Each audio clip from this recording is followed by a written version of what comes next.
If you're a Christian, I'm pretty sure you've got an opinion about Calvinism, or what you might know as Reformed theology. Actually, you've probably got a very strong opinion about it. But whatever that opinion is, I believe at least one thing is beyond dispute. Over the last few years, we've seen this huge resurgence of Reformed theology. Today, I want to talk about how that happened. I want to talk about where it came from.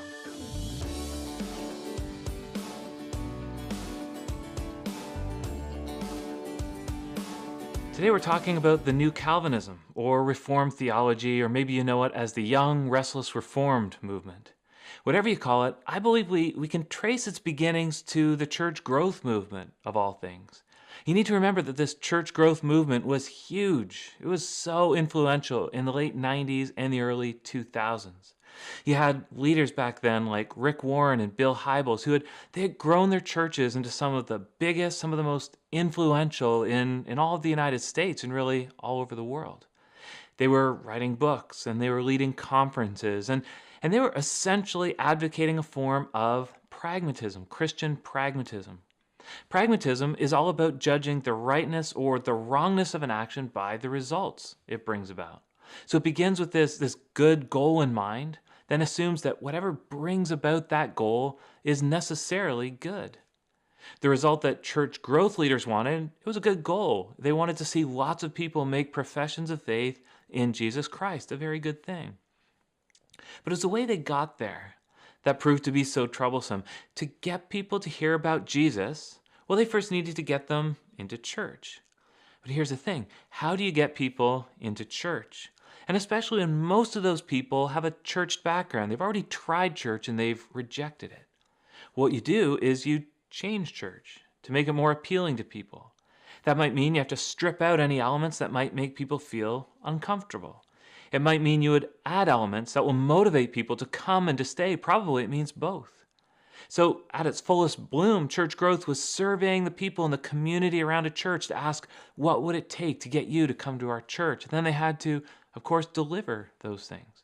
Okay, so church growth wasn't all bad. There was a new emphasis on removing barriers for people who are unchurched, assessing our churches to ensure that they were doing things with excellence. That was good. But what happened is that churches began to completely redefine themselves so they would be appealing to unbelievers.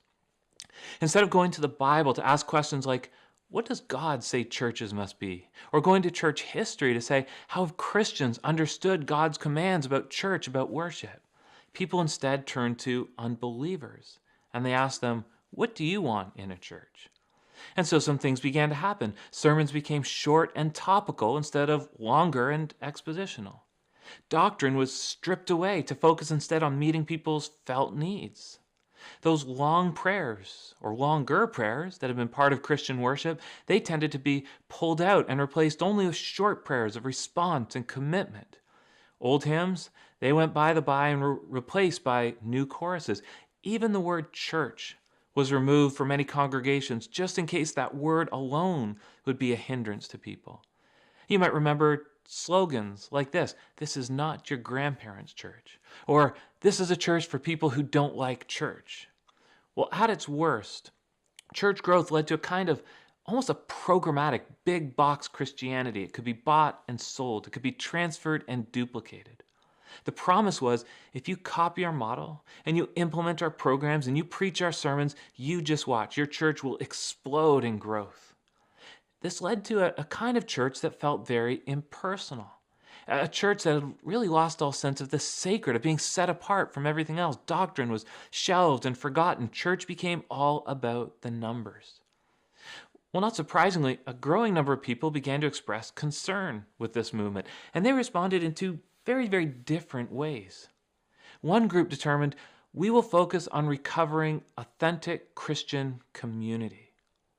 They began to refer to themselves with names like the Emerging Church or simply Emergent. And what they did was they called for a new kind of Christianity that downplayed theological distinctions in favor of authenticity, in favor of community. They tended to meet in small and local gatherings where they could foster online communities. Their leaders were people like Brian McLaren and Tony Jones and Rob Bell. And this movement did generate that sense of community, but theologically, we watch them drift right back into the theological liberalism of the early 20th century. That authenticity they wanted, it often came at the expense of sound theology that had been drawn from the Bible. And without robust theological grounding, that movement quickly drifted. It faded. It's probably been a long time since you've even heard of the emerging church. Well, there's a second group that was pushing back against the church growth movement, and this one determined they would focus on recovering authentic Christian doctrine. And they would do that by going back in time to the theology of the Protestant reformers. They called for the recovery of doctrine that had been forgotten, that had been neglected, or that had been displaced, doctrine historically known as Calvinism or Reformed theology. This began as an organic movement, then grew by connections made especially through the internet, through this new medium of social media. Social media, blogs, and then Facebook and Twitter, it led people to books, to podcasts, to sermon archives, and conferences and churches. People began to gather around this handful of Reformed preachers, people like John MacArthur, John Piper, R.C. Sproul. We started to see D.A. Carson and Tim Keller start to play key roles. And a new generation of leaders rose up, led by people like Albert Mohler and Mark Dever and Ligon Duncan. And then they brought with them the next generation of leaders they had identified. So Kevin DeYoung and Matt Chandler and David Platt. Well, soon this movement began to gather in conferences like Together for the Gospel, started small, grew to 10,000. Organizations like the Gospel Coalition began to try to define, to try to organize the movement. Christian publishers, of course, turned their attention to the movement. First, they released hundreds, then over time, thousands and thousands of books by this group and for this group. Well, Christian and mainstream publications, they began to notice it, and they started to describe and define the movement with names. So Christianity Today pegged it with Young, Restless, and Reformed. Time magazine with the New Calvinism. Well, the movement continued to grow, it continued to spread beyond America and across the world. And today, you can visit pretty much any country in the world, and you'll find people who consider themselves a part of this movement.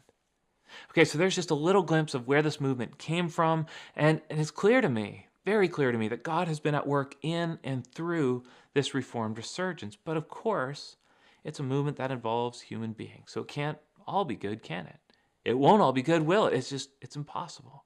So in the videos that follow, I first want to identify God's grace within the New Calvinism. I'll offer my assessment of some of the strengths of this movement. Then I want to turn it around. I want to suggest just a few of the weaknesses that maybe this movement needs to address in the years, in the days, and the months to come. Well, I hope you found this little introduction helpful. If you did, why don't you hit the like button or consider subscribing so you can be notified about the next videos. And hopefully, I'll see you again really soon.